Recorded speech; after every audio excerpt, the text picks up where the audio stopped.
It's payday. It's not, but yeah.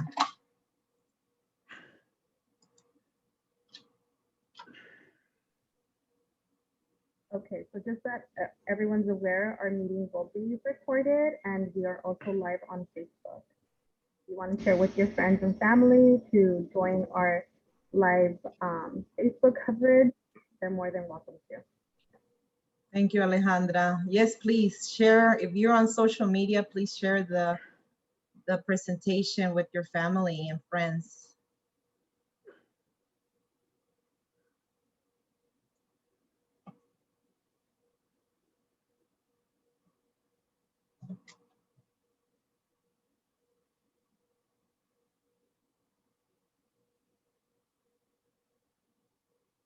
Okay, I think we're ready to start. Good afternoon. My name is Connie Guerrero. I am the Community Engagement Manager for BlueShield of California Promise Health Plan.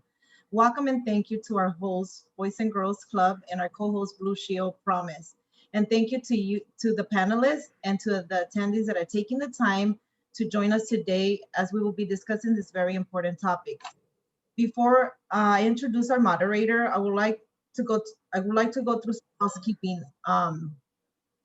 housekeeping rules. Everybody will be on listening mode only. So please make sure that if you have any questions, you could go ahead and type them in the chat box or on your comment box. If you're watching it on social media, please make sure you put your questions on the comment box. This way, before the end of the meeting, we will have questions and answers. So we could go ahead and try to answer your questions. I want to make sure that we utilize the comment and chat features. Feel free to type your questions and our moderator will get back to them and try to answer them as best way possible. I would like to introduce Alejandra Barrientos. Sorry about that. I'm losing my connection. Wellness check case manager from the Boys and Girls Club. At this moment, I will turn it over to Alejandra. Thank you, Connie. As we are asked to spend more time at home during the pandemic to protect ourselves from COVID-19, we know that many families are experiencing challenges and uncertainties around the topics that we will be discussing with you during our webinar. It is now more important than ever that we provide support and resources to those in need as we will be returning to a state of normalization to try to deal with the daily struggles on social determinants of health. So at this time, I would like to introduce you to our two presenters. Today we have Adan Jimenez and Alfredo Santiago from SPIRITT Family Services. Thank you, gentlemen, for joining us today and presenting on the dangers of vaping. So I'm just going to give you a little insight on our two guest speakers today. Alfredo Santiago graduated from Sierra Vista High School in Baldwin Park, where he still resides. Alfredo attended Cal State San Bernardino, where he received his bachelor's degree. After college, Alfredo dedicated his time working and helping the community of San Bernardino. Later, he became a paraeducator in special education at Arroyo High School in the city of El Monte. Currently, he works for SPIRITT Family Services for the past 2 years as a prevention specialist. Adan Jimenez is a drug and alcohol prevention specialist for SPIRITT's Comprehensive Prevention Services Program. He spent years studying health at Cal State Poly, Pomona, and graduated with a degree in health promotion. He is passionate about raising awareness on health issues in the community and continues to do so in the field of substance use and prevention. So without further ado, I'm going to go ahead and turn it over to our gentleman here tonight. And thank you so much for joining us. Thank you for having us. And also thank you for everybody who's attending. So I want to thank you guys for the bio. And so let's go ahead and get started with the presentation. So the presentation today, the topic is vaping and marijuana, which you need to know. So the first question, what is vaping? Vaping is using a battery powered device to heat up liquid to an aerosol vapor. that can be inhaled. So the name vaping is a misnomer because it's supposed to be with water. However, it is not. It's actually with many chemicals. So the chemicals happen to be liquids contained of an assortment of ingredients such as chemicals, propylene glycol, glycerin flavoring, nicotine, marijuana oils, and or concentrates. So this kind of defeats the purpose of calling them vape because vape requires kind of like water. However, with these chemicals, it could be pretty harmful. So as you can see in the image right here, these are images of multiple kinds and types of vapes. Some are made to look like adhesive pens. Some are also made to look as their USBs. The point is to make them discreet and make them to be able to hide. We'll get to that later. So let's talk about the epidemic that's going on. So the epidemic is the increase often sudden in the number of cases of a disease above what is normally expected in that population in the area. That is the definition according to the CDC. So the Vice Admiral Medical Dr. Jerome M. Adams, the U.S. Surgeon General, stated that e-cigarette use has skyrocketed, so much so today that I am officially declaring e-cigarette use among youth an epidemic in the United States. So let's talk more about the epidemic that's going on in the United States. So 3.6 million middle and high school students reported using e-cigarettes within the past 30 days. So it's a lot of schools are having an issue, having to confiscate vapes, having to detect it, having to smoke in their schools, and they're trying to see what they can do about the issue that is going on. And this was a statement from the CDC for 2018. So let's talk about statistics. 5% of middle school students, 570,000, which is an increase of 78%. And 21% of high school students, 3.1 million, an increase of 50%. So as you can see in this graph right here, you can see that it was starting to increase. By 2015, 2016, there was a slight decrease. However, 2017, 2018, the increase started again, however, in astronomical numbers. So marijuana vaping increased 58% in 1 year. That is a huge increase.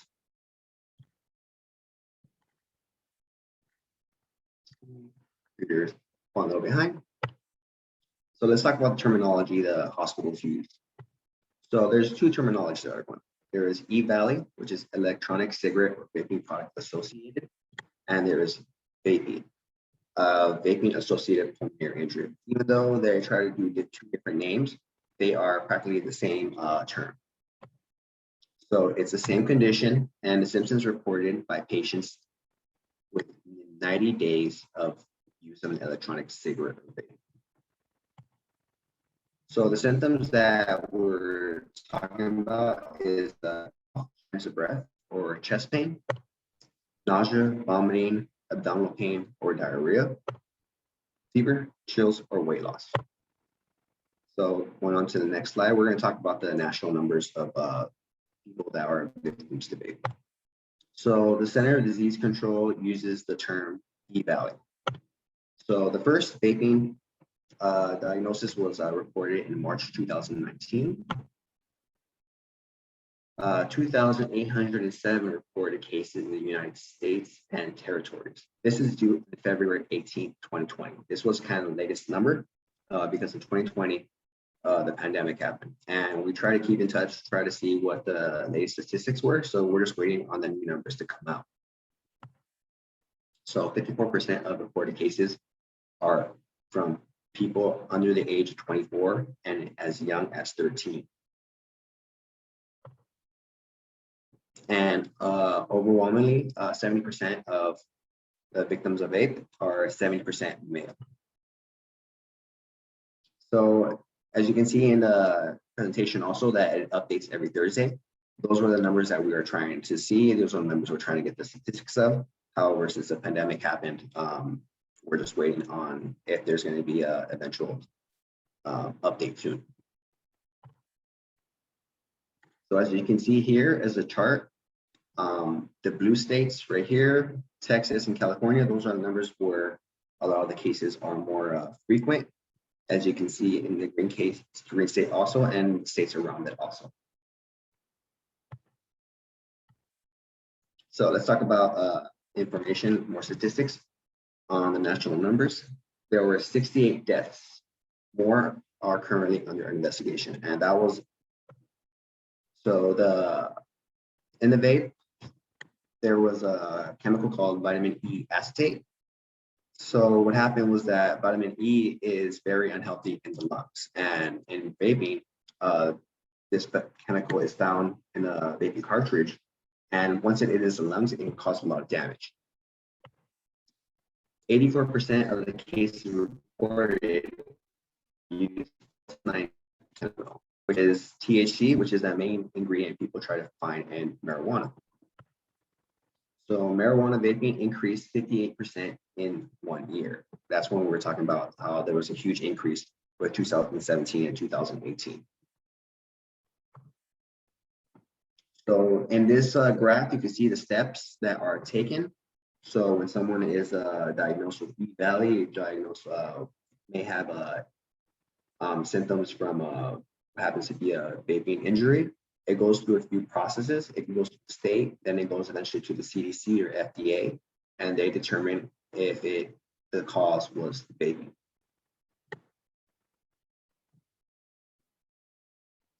Let's talk about the local numbers.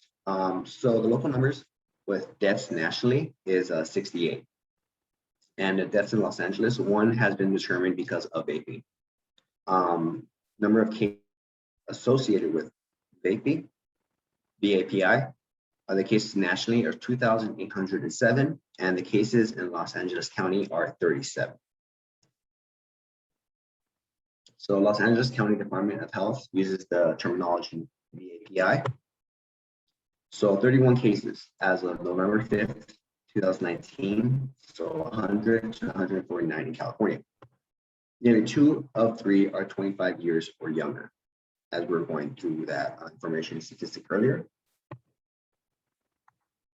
So 50% of hospitalizations due to the API required mechanical ventilation. That's when a machine is needed to assist the lungs in order to breathe. And that is a very serious injury right there. So as we were talking about earlier, the 1 death has been confirmed because of vaping. So let's talk about accessibility. So we are aware of the California law, Prop 64, that it passed in 2016. So what happened was that legal and illegal dispensaries, the numbers grew.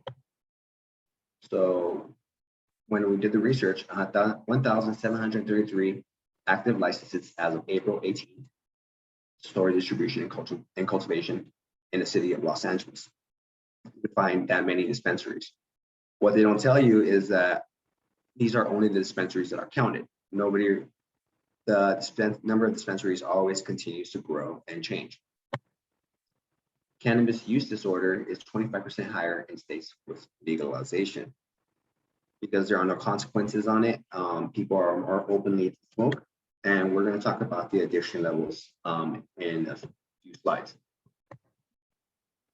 So as you can see in that graph right there, you can see the number of dispensaries that are around in LA County alone. So online retail, with everybody going online, it's made even more accessible to purchasing marijuana. Their issue is also is that with the law, with Prop 64, you have to be 21 and over. However, with online, many people can lie about their age, and it can lead to underage use. Home delivery too. With online retail, it makes home delivery accessible, and you never really know who is purchasing.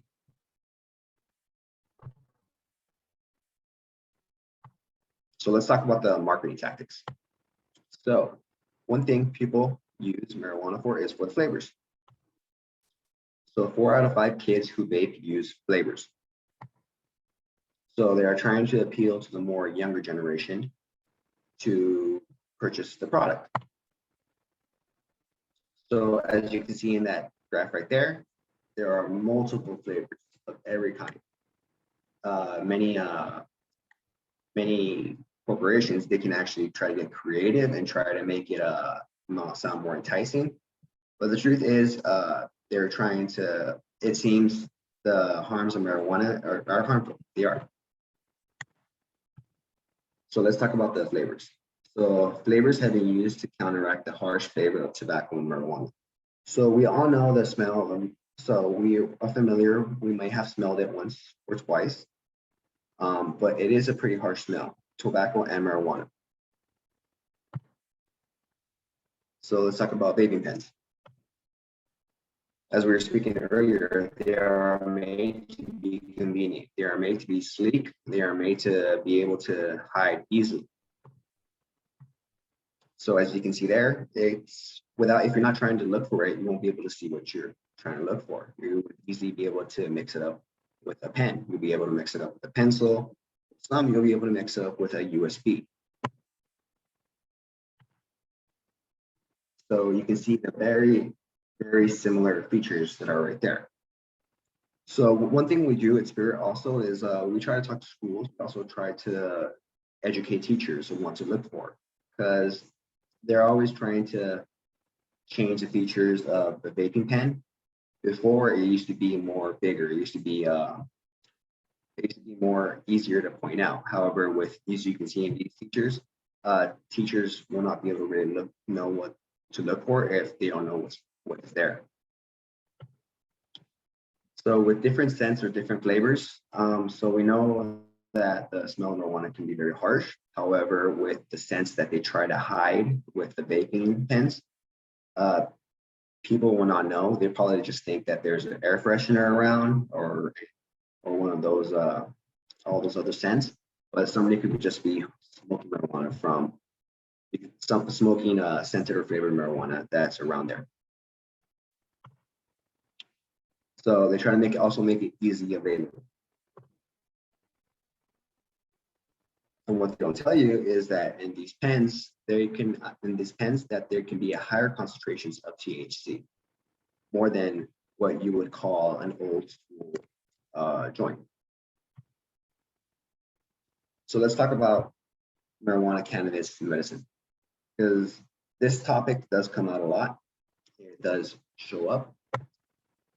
So first time in history, a drug was approved by popular vote, which is Prop 64. So let's get the one thing clear. No vaping product has been approved by the FDA for therapeutic uses. So anecdotal evidence is not scientific evidence. What anecdotal evidence is if someone states that they had a good experience, if it helped them, but every person's experiences can be absolutely different. That's what anecdotal is. Marijuana, cannabis is medicine continued. So due to the effects on the brain development, no amount of cannabis is safe for youth under 25 years of age and for women who are pregnant or breastfeeding. So the brain fully develops around the age of 25. So we're always learning, we're always developing. What we're going to talk about is that when marijuana is used at an early age, it can affect people's development. It can affect the IQ points that a person can be able to attain.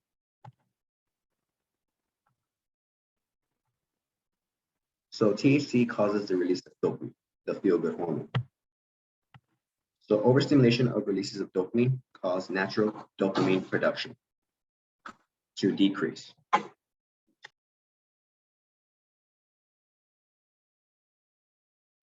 So constant use leads to developing tolerance to use substance and or dependence.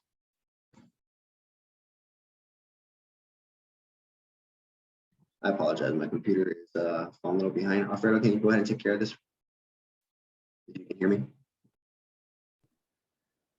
You want me to put the presentation on too, or Yes, do you have control? I don't have control? Okay, no worries. Give me 1 second, okay? Let me go ahead. All right, let me just go ahead and continue, okay? So constant use leads to developing tolerance to substance and or dependence. So let's talk about marijuana in youth. So marijuana dependency, can it be addictive? Yes. So research has showed that 1 in 11 marijuana people have, 1 in marijuana people who have used it have become addicted.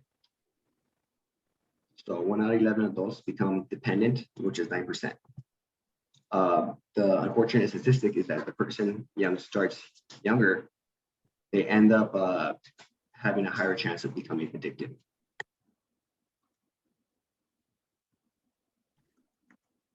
So when the younger they are, it comes up to 1 out of 5%. 1 out of 5, I apologize, which is 17%. So if a teen starts using before they are 14, the number rises to nearly 1 out of 4, which is 25%. So as we were speaking earlier, the brain continues to develop into the mid-20s, which is around 25 or higher or lower. So what happens is that there is a part of the brain called the prefrontal cortex, and this is the part of the brain that requires planning. This is the part of the brain that makes wise decision making. This is also the part of the brain that develops last. So that's why when we get older, we get smarter, we become more aware, we become more aware of decisions that we're making. With marijuana being used at an early age, it can affect that. It can affect that development of the prefrontal cortex. So with the prefrontal cortex, is the self-planning is also affected. Self-control is also affected. So let's talk more about marijuana in youth. Harm from marijuana use during adolescence. Cognitive and behavioral consequences, which was what we were talking about earlier. So when marijuana is used at an early age, it can actually affect IQ points. So as IQ points, we need them for development, and we also need them for school. The drop of up to 8 IQ points, and these are IQ points that you don't get back. So decreased academic and athletic performance. We are aware that when it comes to sports, every action is very important, and we want to be in the best shape that we can be. So earlier and or heavier use of increased effects. So as we were speaking earlier, when a person uses it at an earlier age, the more likely that they are going to lose the most IQ points and become dependent on it. So we did also studies. So we also did a study of MSI, Marijuana Prevention Smoking Initiative, and we asked around the city of Whittier. So this was all a collective when it came to other organizations, and we came up with statistics from LA County overall. So the question was, how harmful do you think secondhand marijuana smoke is? So people here stated that 47% stated that it was very much extremely, and 36% stated that it was moderately, and a very small amount, which is 17%, stated that not at all. So let's go ahead and talk about that. So let's talk about marijuana smoke. So over 400 chemicals are actually in marijuana. So what happens is that many pesticides are used to grow it, to cultivate it. However, sometimes these pesticides have been banned. These pesticides have been proven that to be very harmful. And with the marijuana plant, what happens is that it absorbs everything that is given to it. So these pesticides can be in the plant and actually be smoked. So the same chemicals, if not more than cigarettes. So different THC potency than in the 1960s and 1970s. So 1 to 2% THC was in the 60s, but today it can be as much as 35% THC in the plant. The increase of potency is due to the use of fertilizer and growing techniques, selective breeding, and genetic manipulation modification of the plant. Many of the pesticides used in marijuana are not approved for other crops and also have not been approved as safe to use in marijuana or edible products. So as you can see in the chart here, it is actually a comparison with tobacco and marijuana. You can see that the top three chemicals, the highest portion are ammonia, nicotine, and tar. And these are actually these are very harmful chemicals, as long as with lead and arsenic. So you see that arsenic, they are in equal value when it comes to tobacco and marijuana.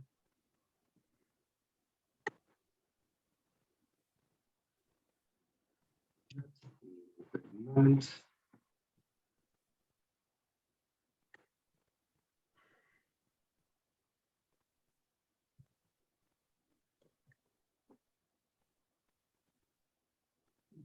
So do you ever notice marijuana smoke at this location? So this was another question that was asked in the study that we made. So we noticed that there were 76% of people that had noticed marijuana smoke in their public locations. So with Prop 64 stated that it is only used for private use, however, not in public use.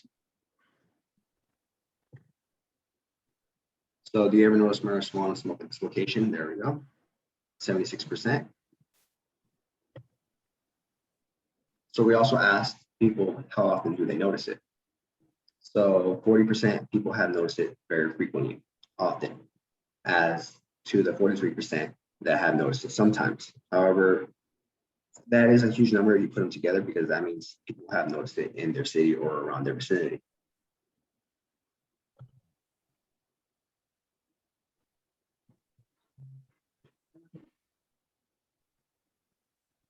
So of course, we want to be wary where our children are going, what's going on around them. So we also notice that children notice marijuana.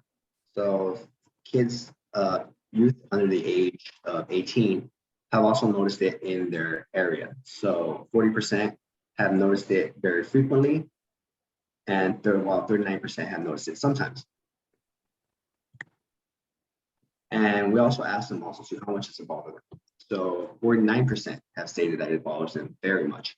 And as long as 30% have noticed that it's bothered them also. So that is a very high number of individuals that it has bothered a lot.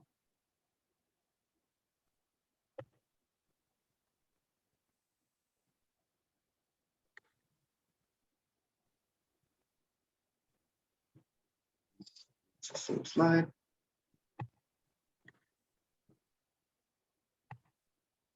So the subject and the question is, what can we do? So education obviously is the most important thing that you can do. That is what we do in the field of what we do, prevention. We try to educate parents, we try to educate schools, we try to also educate people who are working in the field. So educate youth and community about the risks and harms associated with vaping and cannabis and marijuana. But there's one thing that we want to do, get the point across, is that there is no safe tobacco THC product. All products containing nicotine, THC carry a risk, including all vaping and e-cigarettes. So in the study that we did for the city of Whittier, what we also did is that we asked people, what can we do? What can be done if that Prop 64 has passed? So we noticed that 37% of people have noticed that they have said enforcement. They want more security. They want more cops present around the local parks, because the local parks are for everyone. They're not, everybody wants to be safe in their local parks. Many things were suggested, such as cameras in parks, a patrol car, surveillance. So another answer that we received was nothing, that they don't know. Many people didn't know what they can do. stated what actions they can take. They also stated that laws and regulations add more restrictions when it comes to the parks or public. If an officer sees any crime that is placed, to be more aware to do something. Another thing that was suggested was designate a smoking area. So have a specified location away from the main campus or away from the main park. Another thing that one thing that we also received was that with signs. So much more signs in the parks, so to make it more obvious that not to smoke here, not to be around here, that there are families around here. And other recommendations or other suggestions that were made were legalize it again and an awareness.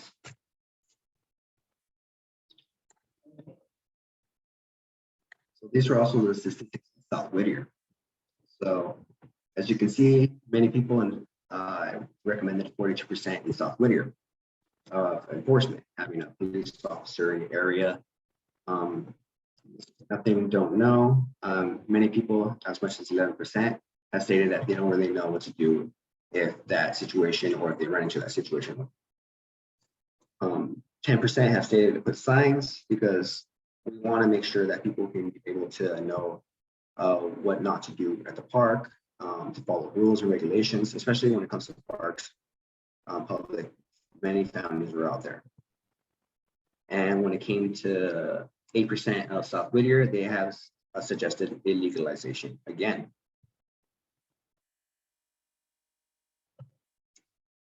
So let's talk about the FDA and CDC recommendations. The Food and Drug Administration is a big organization which is federally, and they monitor food and medications that are distributed. They have a strict set of codes, and they want to make sure that if anything is being sold to the public, that it is meeting those codes. So the recommendations from the FDA and the CDC, Center for Disease Control, consider refraining from using all e-cigarettes and vaping products. So do not use vaping products that contain cannabis THC, which is the amount is highly unregulated when it comes to vaping. And another thing that they have recommended is that do not use vaping products, particularly those containing THC, obtained off the street or from other illicit or social sources. Always be wary of what you put into your body.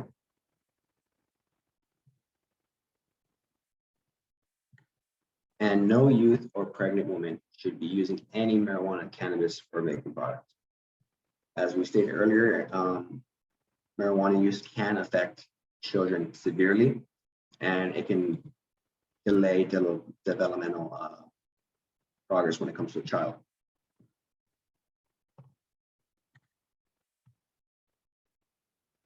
So we want to thank you all. We want to thank you all from SPIRITT Family Services for attending and wanting to learn more about prevention, about what we do. If you'd like to know more about our programs that we have at SPIRITT, you can always follow us at www.spirit.org. We also try to make a presence on Facebook, Instagram, and Twitter. We are very active on our Instagram page, spirit_inspire change. And we would absolutely like to hear from you. We would actually like, actually have you follow us. You will get our latest updates of events that we have at SPIRITT, family events. We also have programs or classes ranging from all sorts. We would absolutely love to hear from you and have you participate in what we do. So a big thank you to the Boys and Girls Club of Whittier. Alfredo, is there anything you'd like to say? This moment, no, just wondering if there's any questions from the Facebook Live or anywhere else. I'm monitoring the chat on our side and we won't have any questions at the moment. So if there's any questions, you are feel free to type them in the chat or in your comment box so that we could do the best to answer them for you.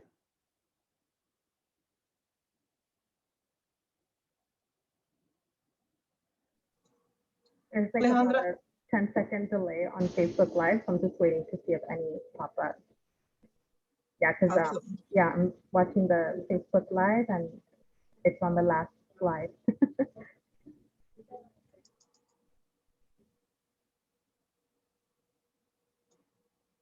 We can never rely on internet, right? It never fails, huh? Right. There's always a glitch somewhere. Yeah, exactly. I have it a lot too. And I'm in Whittier as well, so it's a Whittier thing. Yes. In the meantime, I'm gonna go ahead and share just some resources that we have from Spirit. I'm not sure if Alfredo, if you would like, I can pull them up and then you can just elaborate. Sure, that'd be awesome. Pull them up.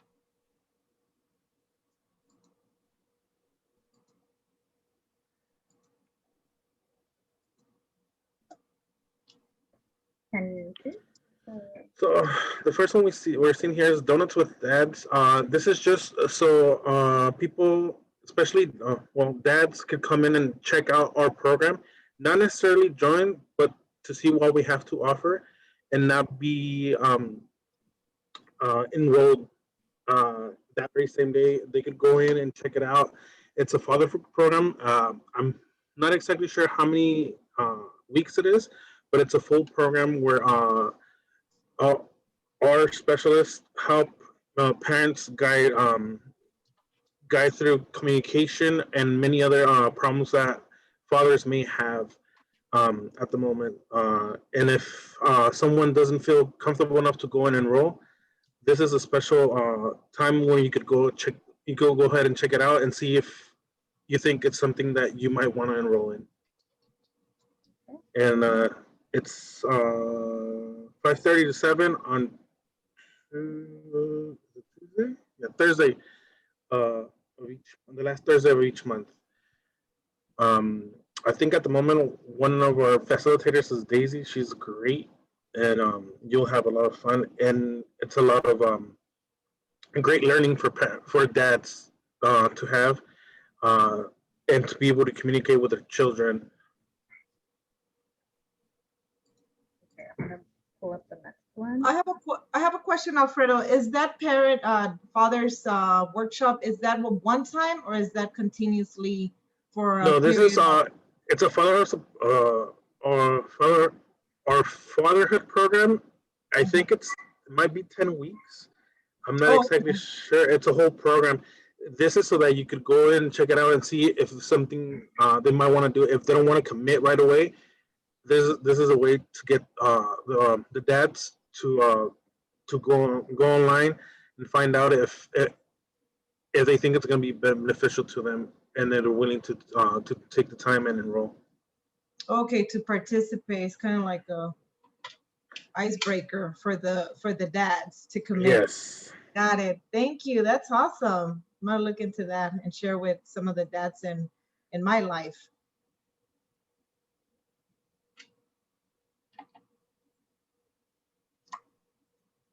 It looks like you guys have wellness workshops, Zumba, and yoga. Those are in the mornings, if I'm not mistaken, at 8:30. Usually Friday. Zumba was Fridays, I think. If I don't have the flyers up right now, so I don't remember the exact dates. I think Alejandra could share that with the attendees. She has their information. Yeah, but we do have Zumba and yoga. I know the Zumba is co-facilitated by a former client of ours. So she's been doing really well, and now she's able to provide and help the community and give back after she was a participant of our programs. That's awesome. And you're having a back to school, right, as well? Back to school event. Yes, we are. Like I said, I don't have the dates. I'm sorry. there are on the flyers. Mhm. And then Yeah, it does have so, them. Can you see the so we do flyers? I'm have, sharing the screen. I'm not sure. I'm not sure if you guys can see it on your end. No, we're only seeing the unfortunately, we can't see the fatherhood. we can't, yeah, we're still seeing the fatherhood. Okay, hold on. Sorry. Let me stop sharing. Yeah, so with school drive, just please feel free to call. We also have supplies for families, so we can able to give out supplies so kids can get ready to go back to school. There it is. We could see it now. Oh no. There you go. Perfect. Thank you. So this event does require registration, and you could go ahead and call the number on the screen. It's 562-325-6275. And there's going to be free food, photos, raffles. Most of the time, they also give out school supplies. It just depends on what we have on hand at the moment. So, but there's always things for our participants once they do show up. Um, and most likely they are requesting you to register so they know exactly how many backpacks we have, because I think they're going to give out backpacks. Don't quote me, but that's my belief. Let me see if it says it on the flyer, because sometimes they put it on the flyer. No, but I'm pretty sure though. So were there any questions, Alejandra?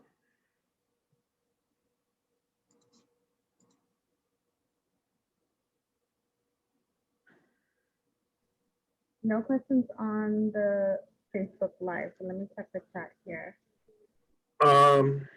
If there isn't any questions, I would like to make some quick points that we might have glossed over because of timing. And one of them is many people think that the marijuana is medicine.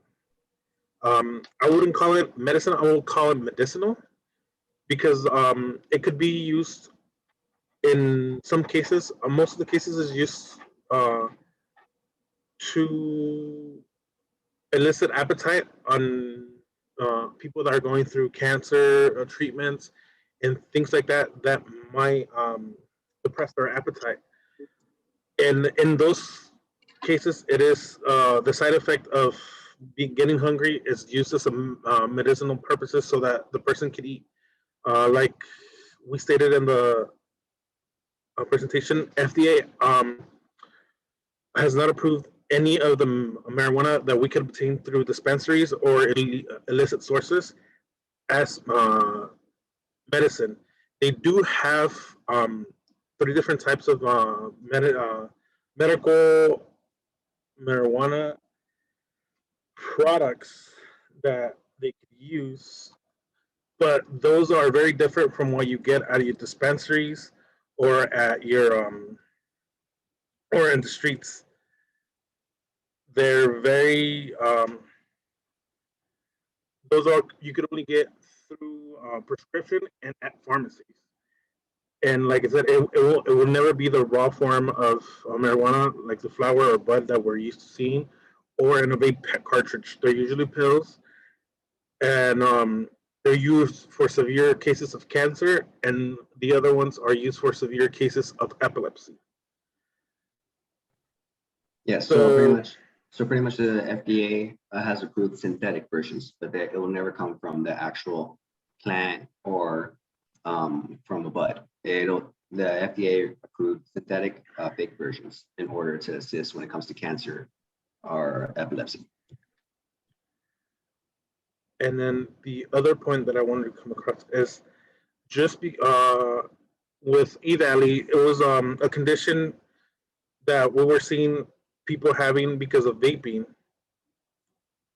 Unfortunately, all the symptoms were almost exactly the same as COVID-19. In February of last year, when COVID-19 hit the US, they stopped reporting on eValley. That does not mean that it went away and that using vaping products it's not causing it. It's still. Adan said that we are still waiting on for the CDC to get back to some type of normalcy so that they could keep reporting the numbers on this fairly new disease that was attacking our youth. If you saw the numbers, most of our other people that were being diagnosed with that condition were 25 years or younger. The youngest one that we saw was 13 years old. So it was a big increase in a short amount of time and hitting a specific population, and that's why it became considered an epidemic in the U.S. But the fact that there's no recent numbers doesn't mean that it has gone away. It's just our resources have gone to try to fight a bigger problem at the moment.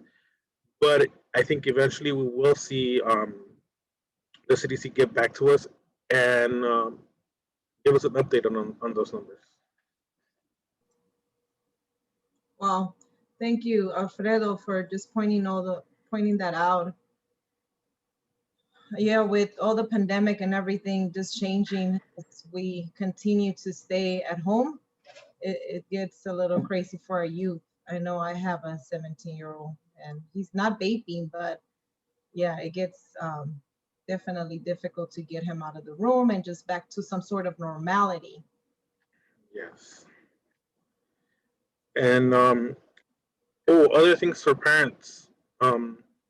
These vaping companies are trying to do whatever they can to sell their products. And we saw in the presentation different types of vapes that resemble pens or USB drives. What we didn't see in the presentation that came a little later is they have other vaping products that are very common. Some look like highlighters, the round highlighters that high schoolers usually use. Others look like they're now becoming wearables. There's a digital watch that they could wear and just pop off the wrist, and it's an actual vape. But when it's on the wrist, it just looks like a regular electronic watch. So that's another thing you might want to look for. And the one that surprised me the most is a hoodie, just a sweater hoodie, where the strings, the draws from the hoodie is actually the pipe to the vaping device. So they have an inside pocket where they put the vape connected to the strings and just use the strings to vape out of it. So be aware of clothing your kids have. Be aware of their school utensils, because they unfortunately they do resemble school utensils, and now some clothing that they might have.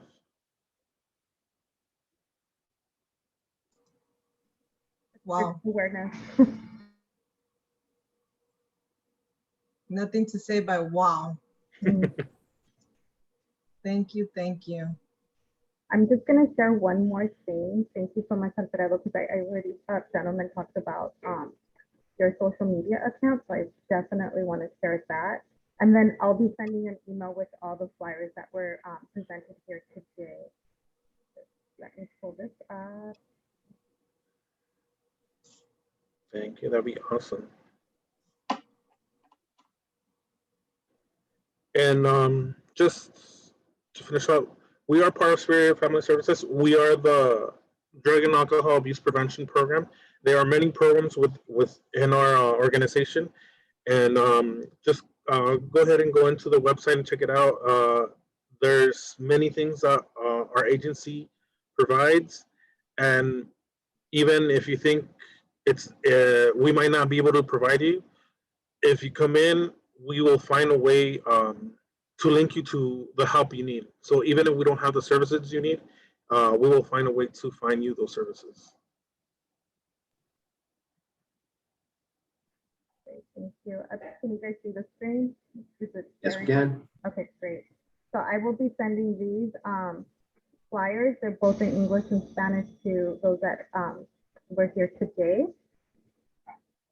And let's see, I just have one more flyer to share with you all, and then we will end our presentation. But thank you so much, Alfredo and Adan, for the awareness and giving us also the statistics in our community. I think that's really important to keep in mind. So here at the Boys and Girls Club, we do have this coming up, the after school program. Schools are going to be going back in session. So if you need support with after school care, please consider us, the Boys and Girls Club. And we do have on-site locations at Whittier City School District, East Whittier School District, Los Nietos School District, and I believe we also may have in South Whittier. Now, if you're interested in the after-school program at the main clubhouse, which is on Greenleaf Avenue, the students don't need to be students who are enrolled in the school districts here in Whittier. They can be from Pico Rivera, Downey. If you just happen to work in the area and it's easier for you to pick up your children or drop them off in the morning, or actually no, if to pick them up after school, they can come here. And then we have our phone number on the flyers. I will be attaching that to the email as well. Okay, if there are no questions in the chat, we were having our Family Fun Fridays. As of now, we have stopped our Family Fun Fridays just due to the rise in COVID cases. So we did stop those for now, but we will have our last hurrah on August 6th, which is a Friday. And we did have participants who were in the 30-day challenge. So on that day, we will be handing out medals, and then we'll also have this little community fair here at our administrative parking lot. So I'll go ahead and send the flyers as well if you're interested to join us. Thank you so much, Alfredo. Thank you so much, Adan. Connie, thank you for helping me. We really appreciate all of you for joining us today. Before we say have a great afternoon, I just want to remind you that next week, July 30th, we'll be having the East LA Women's Center presenting on coming back from COVID, the new normal.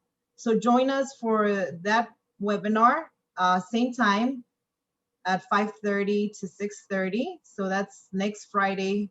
Join us again, please.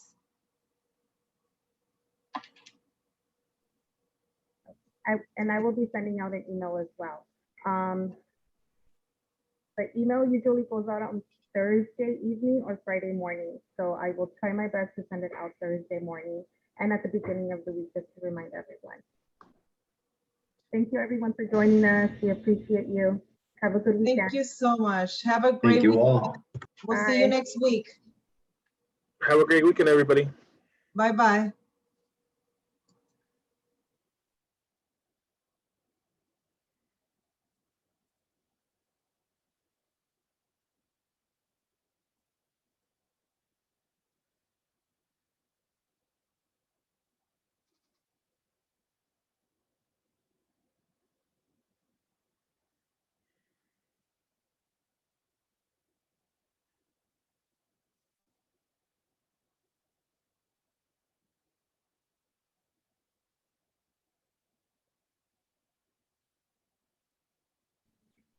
Okay, guys.